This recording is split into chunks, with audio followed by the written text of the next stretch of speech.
Hello everyone, welcome to the deck tech for the ProTour Baltimore Lexi list that myself and some of my teammates ended up running for the weekend. I didn't do great personally in the ProTour. I went 2-2 in CC and then 2-1 draft and decided to play the Calling. I ultimately went 10-3 in the Calling, finishing 13th place, losing my win-in the last round against an Oldham. Notably, Zane Johnson, a teammate of mine, was running the same list and went 7-1 in the constructed portion of the Pro Tour, losing his win-in to the top 8 and finishing 17th overall on the exact same 80. So yeah, overall this deck has performed really well for us this weekend. And I kind of want to just go over some of the card choices, some things that make this deck maybe a little bit different than some of the other lists that I saw, and maybe talk about some of the flex slots as well, because I think there is some room to customize this deck and some slots that kind of depend on what you want to be good into. But anyways, here's the deck tech for our Lexi build. So this build is focused around Voltaire, lets you attack with 3 arrows pretty consistently and leverage 3 of a kind and rain razors, just very good. Quiver of Rustling Leaves is a new card. I've seen some lists not running this, and I think that's just wrong. I think that this drew a card for me in 4 out of my 12 games in the Calling where I played this. There was one game where I did not play this Quiver. I was playing Abyssal Depth, so I'm not counting that, but still.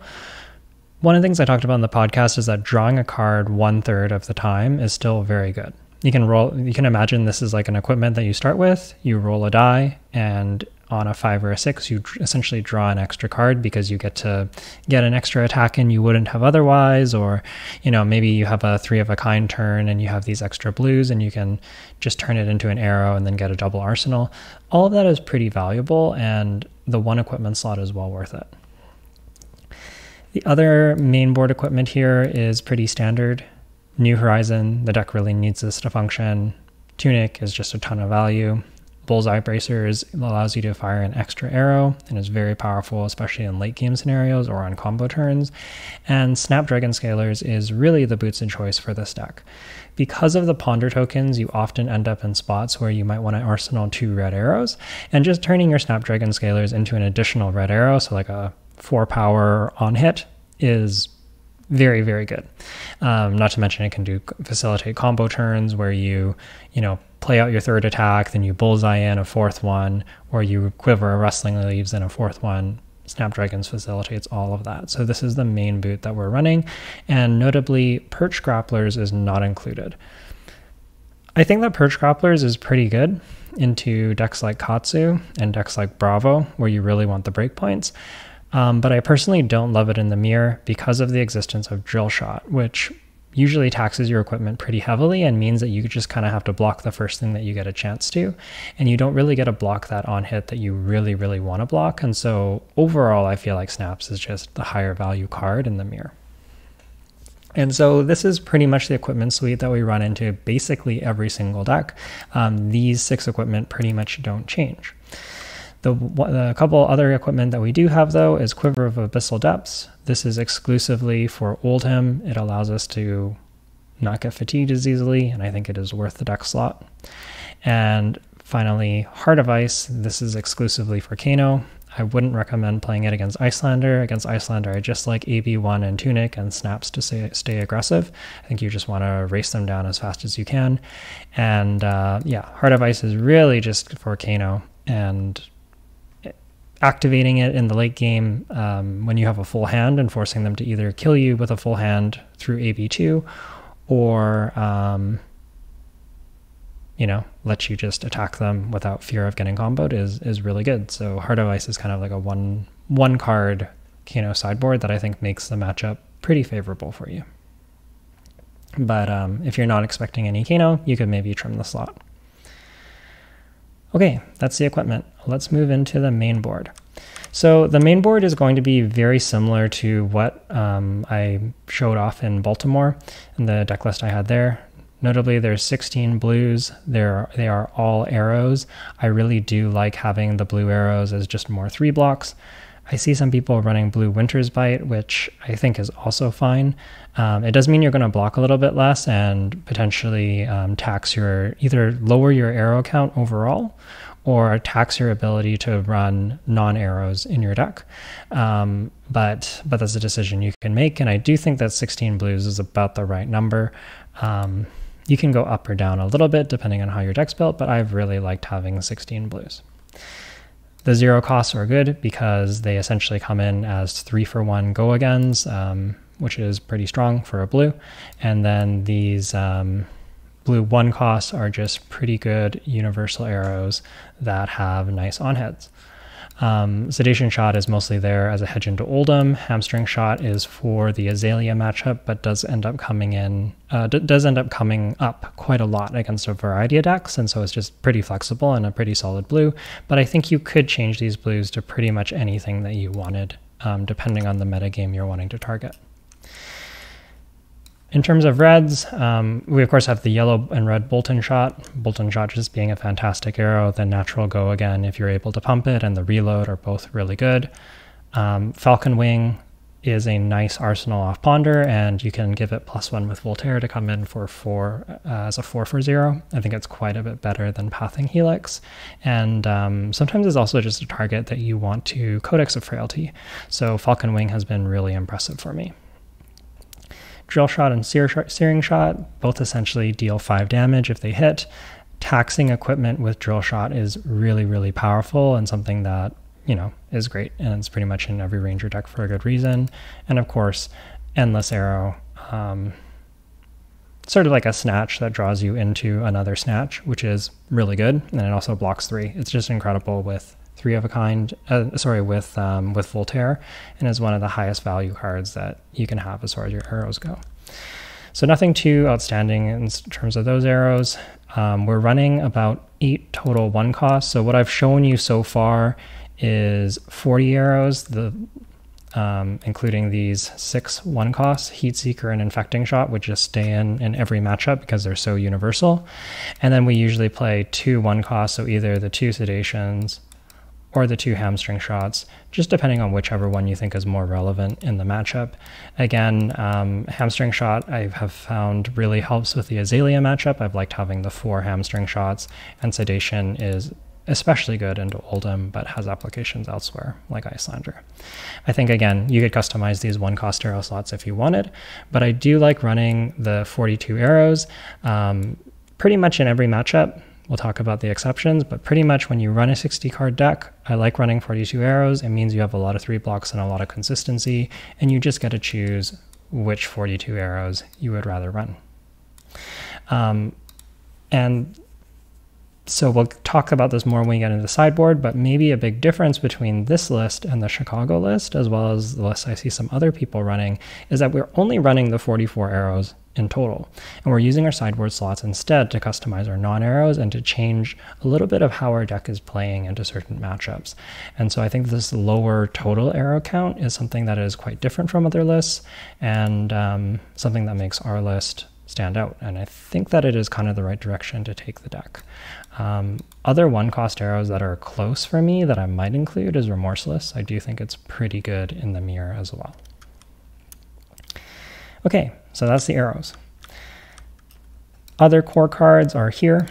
Codex of Frailty, Rain Razors, 3 of a kind. I don't think I need to discuss these too much. They're all just incredible.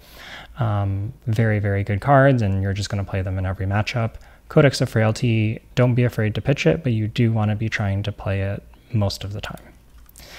Premeditate is a popular card, but not all lists seem to run it. I think that it is really good. The value on it, the +3 plus the Ponder, is just crazy, and it is a card that you can arsenal with an arrow to get a 6-card hand. So it's like a good hit off of Ponder that also continues to let you to Ponder. And I think that chaining Ponders is something that this particular version of the deck does really, really well, and is one of the strongest things you can be doing when you're playing Lexi. So I would really recommend running Premeditates, and I've liked them in basically every matchup. The other thing I like about Premeditate is I think that the breakpoints of 5 and 8 are really important in this matchup or in this metagame, because a lot of decks like Oldhim and Dromai are boarding in Sink Belows, Fate for Scenes, Peace of Mind, Oasis that all stop 4 damage. So if you get up to that breakpoint of 5, or similarly, if you can pump a 5-cost arrow like Infecting Shot up to 8, you're now demanding a significant number of cards from them in order to block it out. And those arrows also usually have on hits. So I've been liking the +3 effects in order to buff those arrows up to 8 and kind of force out blocks or an early commitment from your opponent before you play out the rest of your arrows. And it kind of makes it easier for you to hit with some of your other on hits, like maybe an endless arrow that comes in later in the chain. So this is the main board. 54 cards in total, if you count the sedation shots in there. And then you end up running 6 other non-arrows that you end up sideboarding in, and that's basically your plan for most matchups. So these 52 cards plus 2 of these arrows, either hamstrings or sedations, and then some of these sideboard cards, which we'll get into. So here's the sideboard. Of course, we do have our arrows. Mentioned that we play 2 of them. We have our pumps. So in total, this deck has access to, I guess, 12 pumps if you count the 3 Rain Razors, 3 Premeditates, and 3 Lace, 3 Press. I think Lightning Press is really good for getting over Oldhim and Dromai's defenses, sneaking through on hits, and is also an emergency popper against Dromai. Fantastic arsenal target. If you flip it up, it's essentially a 4-point card because you can give your first arrow +1 and still have the go again. So Lightning Press is really impressive, and I think a card that should be in the list. It really helps against fatigue. And it's a great way to... having these buffs dramatically increases your ability to force through damage against an Oldhim that's blocking out and gaining life, and also for your ability to get their Rampart by having a sneaky Lightning Press in there, by, you present some powerful attacks early on, and then you have another buff later for a Drill Shot for 7 that they're not prepared for, and then that demands either some of their equipment or their Rampart. So these buffs have really helped to do that. Why the 2-in-1 Lace? Well, it turns out the way that we sideboard into Lexi, we're running 2 Lace with Frailty, 2 Command and Conquer, and 2 Tar Pit Traps. So having 2 Lace for the mirror is why it's there. And then Blood Rot is just kind of a universal pump that's good everywhere. If you didn't want to attack as hard for the mirror, you could definitely change these all to Blood Rots and just run 3 Blood Rot. And I think that would be okay too. But Frailty, Lace with Frailty is pretty crazy in the mirror. If you stick it onto like a Heat Seeker and just come in for 8, or honestly even just like a Drill Shot, you come in for 7, they need to block it with 3 cards or they get a Frailty, and it's very hard to attack profitably through a Frailty token. So all of that has been really, really strong, and I've really liked having these pumps. Other sideboard cards that we have include Codexes. We're running actually Inertia and Blood Rot. The idea again here is to have a lot of access to Ponder. So into Oldhim and Dromai, we're running both Codex of Inertia and Codex of Blood Rot, as well as the 3 Premeditates and the 3 Codex of Frailties. This gives us 10 sources of Ponder and really allows us to keep chaining 5-card hands while maintaining an arsenal. And I think that this is really, really important for swinging both of these matchups into your favor. You could consider 3 Inertia and 1 Blood Rot. I think that's fine. Although I've found that sometimes the Inertias and the Blood Rots don't the Inertias and the Frailties don't play well together. They both want you to empty your hand, and it's a little bit awkward. Whereas if you have Blood Rot double up with one of these other codices, it's not so bad because you can just put one of the codexes into your arsenal and then play that other codex. And yeah, you lose some Ponder value, but at least you can play out the cards and it's okay. So I've kind of liked this mix. Codex of Blood Rot is a pretty nice card to have in arsenal. I've had a turn where I have like Infecting Shot and Codex of Bloodrot in Arsenal. I 3 of Kind into a Rain Razors, and then Bloodrot can reload the Rain Razors. So that's been really strong. Can also just be a 3rd arrow for you in the cases that you need it to be. So I've liked Codex of Bloodrot quite a bit, although I do think it is a flex slot if you don't care as much about the Dromai matchup. But that's where I've liked it primarily. One thing I'll say about Inertia is I think the card's hard to play, but I think it's good in quite a few matchups, and I'm starting to board it in more and more. One of the things that comes up a lot with this card is if you have a 2-card arsenal, like an Infecting Shot and a Lace with Frailty, and this Inertia is awkward, it is fine to just play it with an empty arsenal to get a Ponder token and give your opponent the Inertia token, as well as potentially the Inertia effect, which can be disruptive. That is a fine place to be with Codex of Inertia, and sometimes just playing it empty is actually surprisingly good, so I've liked that. Similarly, Codex of Inertia, and the same goes for Bloodrot and Frailty, are actually safe double arsenal targets. You can play a Codex of Inertia in your arsenal with an arrow, and then on your turn, when you play it, if you put a random card face down, you might get arsenal locked, but you can actually hold priority in reaction to Codex of Inertia and load another arrow. So let's say we load a Heat Seeker at instant speed with Voltaire. Codex of Inertia then will resolve, and once again we'll get that Ponder effect as well as the Inertia token. So when we're playing it this way as a 3rd card in Arsenal, it's true that we're not necessarily getting the full value out of the card, but it still replaces itself and gives them an Inertia token, which is fine, and is a card that you should be double arsenaling should you hit it off Ponder with an arrow in Arsenal. It is a safe card to do that. Just wanted to mention that because it's not necessarily intuitive. And then our other kind of disruptive sideboard cards, so I do consider Codex of Inertia as a good piece of disruption against decks that have cards they really don't want in Arsenal. And then we have other kind of more obvious disruptive cards like Command and Conquer, Arctic Incarceration, and Tar Pit Trap. CNC is not a card that I've liked in Lexi previously, but it pairs very, very nicely with Codex of Frailty. Being able to get back CNC, force a card in their arsenal, and then CNC them is very, very disruptive. And I basically like this gameplay pattern against any deck that is aggressive and doesn't run Crown of Providence. So that's primarily your Rangers and your Ninjas. And to top it off, it's also a popper against Dromai. I don't think you want too many poppers. I see some people running like 5-6 poppers. I think that's too many. But I like having 2 Command and Conquers. It's not too clunky, and it's just a nice target to have off of your Codex of Frailty. And then you kind of have access to like 5 pseudo poppers with Lightning Press, but the Lightning Presses don't gum up your hand, which is nice. Other disruption, Arctic. I like this, especially for Azalea, but it is also good into decks like Briar and Viscerai, so the Rune Blades. I don't like it in the mirror. I think that the mirror is mostly a value race, and Arctic's kind of just doesn't feel like what the mirror is about. I haven't been impressed by it there, but I do think it is a good card and one to include.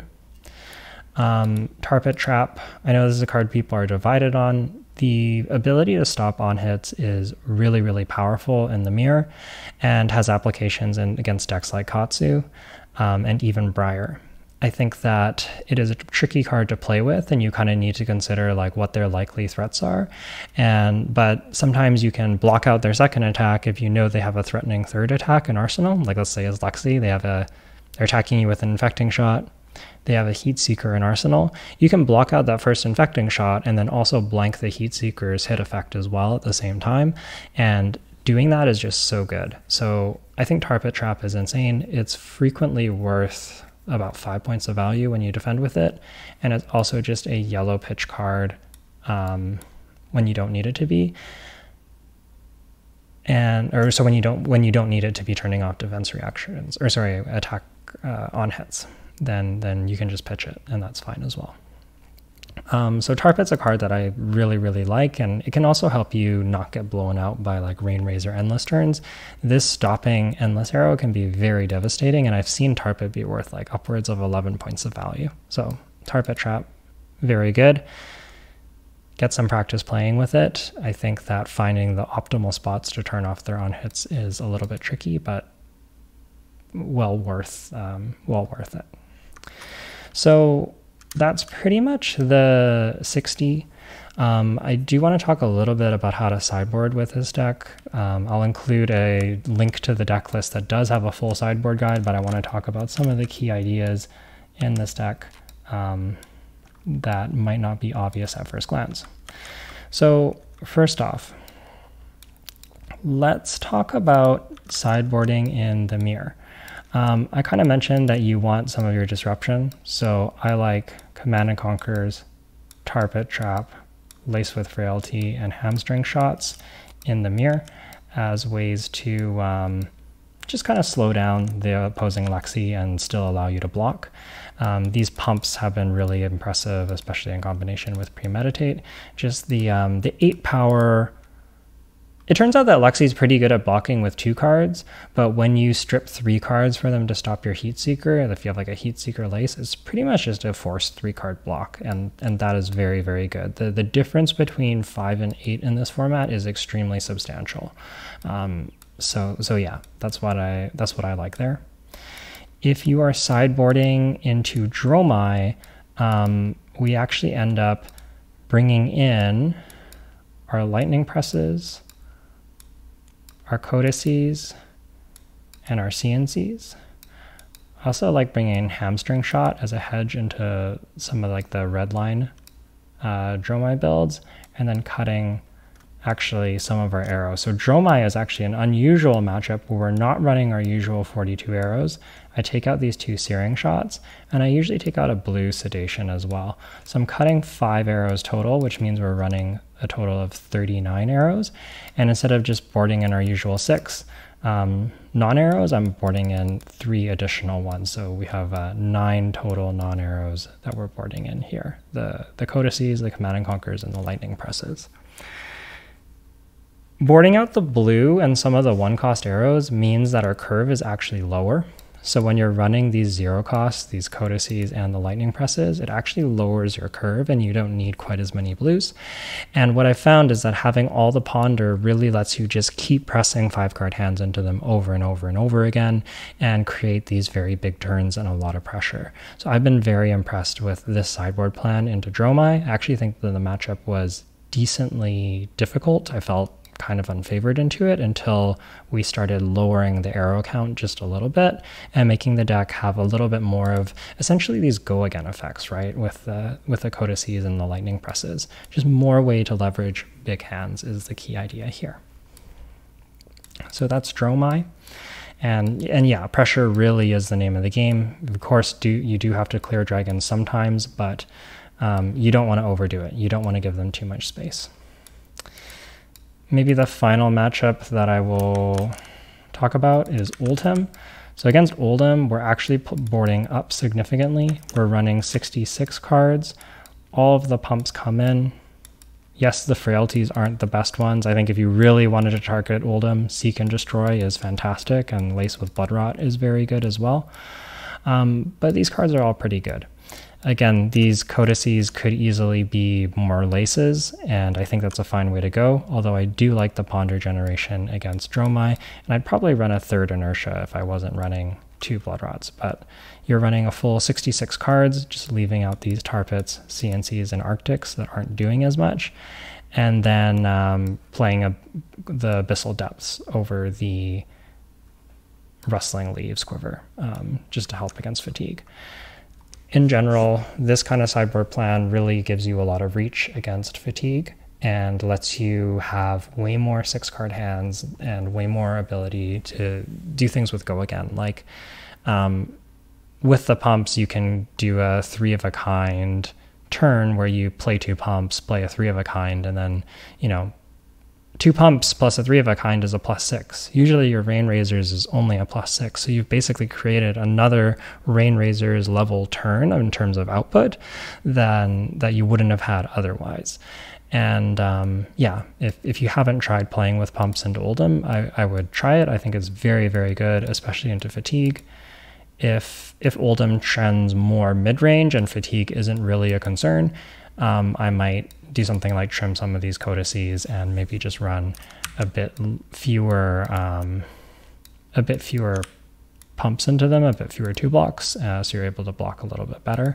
But as long as fatigue is running around, I think you want to have access to this, because against the really heavy like life gain Oldhim fatigue style decks, sometimes you can just run out of threats, and you want ways to go over the top, and I think that this list lets you do that. So there you go. I think that's most of the main matchups. I guess I didn't talk about Azalea. We can talk about Azalea really quickly. CNCs, Arctics, and hamstring shots are great into Azalea. This just lets you keep up disruption and really hamper them. I actually also like taking in sedation shots into Azalea, just because if you can take them off of Arsenal, it does lower their consistency of dominate, and I think that dominated red in the ledger is the main way that you lose. So I've been liking this, and I've even been experimenting with boarding in some number of presses. So I think it's also not unreasonable to board in some presses if you like. Lightning press doesn't require an action point, meaning that it is very, very solid into them. So I think it's pretty reasonable to bring in like 2 lightning press, 2 Arctic, 2 CNCs, and then bringing in your arrows as well. So that's kind of how I've been boarding into Azalea, and again, the press helps you get around their big red in the ledgers and still get value out of your hand. And I think with that in mind, you really want to make sure that you're arsenaling an arrow if you're arsenaling at all, and usually you just want to play your cards when you can, because if you set up and you get stranded with cards by a dominated red in the ledger, that really is how you fall behind. And so you should just be playing your hand out as much as you can. So yeah, I think that's pretty much going to wrap us up. If you do have any questions about other matchups or card choices, let me know. But I think those are the main matchups that I want to discuss. Again, more sideboarding is in the description down below, as well as a list to the deck on Fabrary. And yeah, if you're looking to tweak this list, I think that your flex slots are sort of like which pumps you want to run. These Codex of Bloodrots are flex slots, although I have liked them into Dromai. And I think which 1-cost arrows you want to run. So I think these Searing shots are pretty locked in, but you could make arguments about maybe not including the hamstring or the sedation shots, and same thing at blue. I think you could customize those, and those really to me are the main flex slots in this list. I think pretty much everything else I would keep the same, at least in the current metagame. Good luck. Hope you found this helpful. Let me know if you have questions down below, and if you like this video, feel free to like, comment, and subscribe. Have a good one.